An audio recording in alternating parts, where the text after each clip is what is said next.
이 선거 중립 의무가 얼마만큼 중요하냐라고 하면 대통령이 하는 정치적인 모든 활동의 자유보다 선거 중립 의무가 훨씬 더 중요하다라고 판시한 바가 있습니다.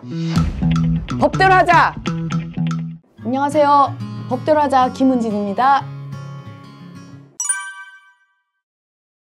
사실 부정선거라고 하면 두 가지를 생각을 할 수가 있는데요. 하나는 선거운동부터 해서 선거를 하고 있는 전체적인 과정 중에 생기는 부정선거가 있고요. 선거가 끝난 후에 부정선거가 있는데, 우리가 보통 부정선거 하면 이제 선거 끝난 후에 부정이 있었던 거에 대해서 부정선거라고 주로 얘기를 많이 하거든요. 가장 대표적인 게 뭐 투표함을 바꿔치기 한다든지 아니면 투표함에다가 몰표를 집어넣는다든지 굉장히 다양하게 있죠. 그래서 지금 일부 사람들이 수개표 하자 라고 얘기를 하잖아요. 그러니까 수개표라는 거는 전자식으로 하지 말고 일일이 손으로 다 세자 뭐 이런 건데, 윤석열이 이번 선거부터 수개표를 하겠다라고 하면서 마치 선거에 공정을 기하는 것처럼 얘기를 하는데, 실제로는 수개표를 하는 과정에서도 표 바꿔치기 이런 것들이 얼마든지 가능하기 때문에 완벽하게 부정이 전혀 없는 선거라는 거는 현대사회에서 거의 불가능하다라고 얘기하는 사람들도 많습니다.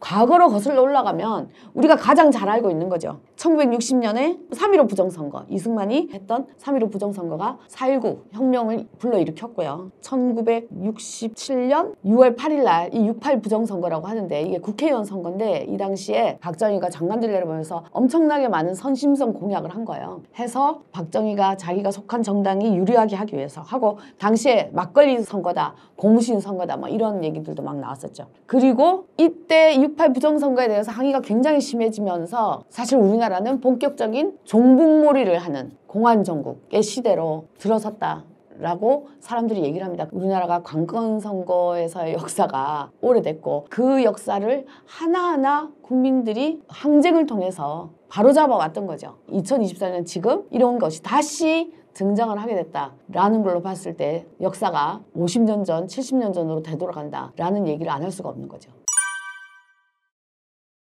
가장 대표적인 게 지금 윤석열이 민생토론회라는 이름으로 전국을 돌고 있잖아요. 지금 한 18군데 이상을 돌았다고 하거든요. 18군데 이상을 돌면서 각종 그 지역에서 사람들한테 인기를 끌만한 공약을 막 하는 거예요. 지금 우리나라가 2024년 예산이 657조거든요. 근데 지금 현재 윤석열이 민생토론회를 다니면서 약속한 것이 합치면 예산이 1000조가 넘는다는 거죠. 지금 예산 규모로 불가능한 일이라는 거예요. 이것이 관건선거의 대표적인 사례라고 할 수 있는 거는, 지금 현재 예산이 657조인데요. 657조 중에서 약 75%를 상반기에 다 집행을 하겠다라고 정부가 얘기를 한다는 거예요. 마치 국민들이 총선에서 정말 국민의힘을 밀어야 엄청난 이득이 올 것처럼 예산을 쓰겠다는 얘기이기 때문에 이런 것들이 가장 대표적인 관건선거라고 할 수 있고요. 지금 가짜뉴스 계속 나오잖아요. 얼마 전에 민주당에서 강력하게 대처하겠다라고 이제 발표도 하고 막 그랬는데, 엄청나게 많은 가짜뉴스가 돌고 있는 거, 그리고 그 언론들이 그 가짜뉴스를 서로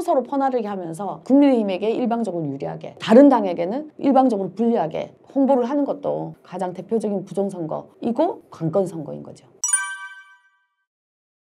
그러니까 물론 정치적 중립 의무가 있습니다, 대통령은. 그래서 예전에 뭐 노무현은 내가 속한 당이 많이 당선됐으면 좋겠다는 말 한마디 가지고 탄핵 소추까지 갔잖아요. 공직선거법 구조에 보면 공무원들의 중립 의무, 선거 중립 의무가 있고요. 그에 따라서 이것을 지키지 않으면 85조 1항에서 5년 이하의 징역 또는 2천만 원 이하의 벌금을 매기도록 되어 있고, 헌법재판소가 이 선거 중립 의무가 얼마만큼 중요하냐라고 하면 대통령이 하는 정치적인 모든 활동의 자유보다 선거 중립 의무가 훨씬 더 중요하다라고 판시한 바가 있습니다. 그래서 선거 중립 의무는 대통령이 어떠한 핑계를 대더라도 정말로 가장 중요하게 지켜야 되는 거죠.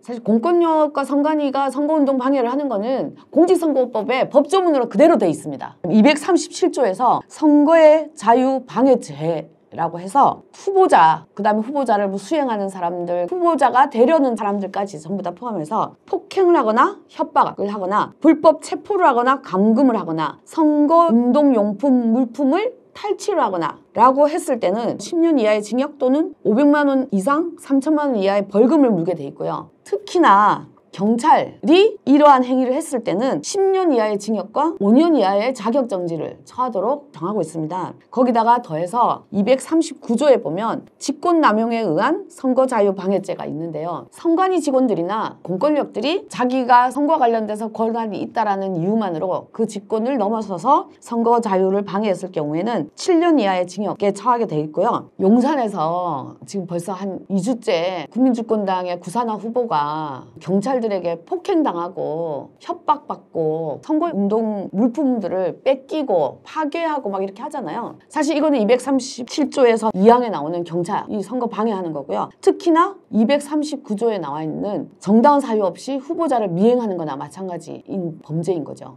그래서 이거를 처벌을 해야 되고 그걸 물끄러미 쳐다보고 있는 선관위 직원이나 그것을 물리력을 행사하는 경찰들이 공직선거법에 의해서 하루빨리 처벌받기를 기대합니다.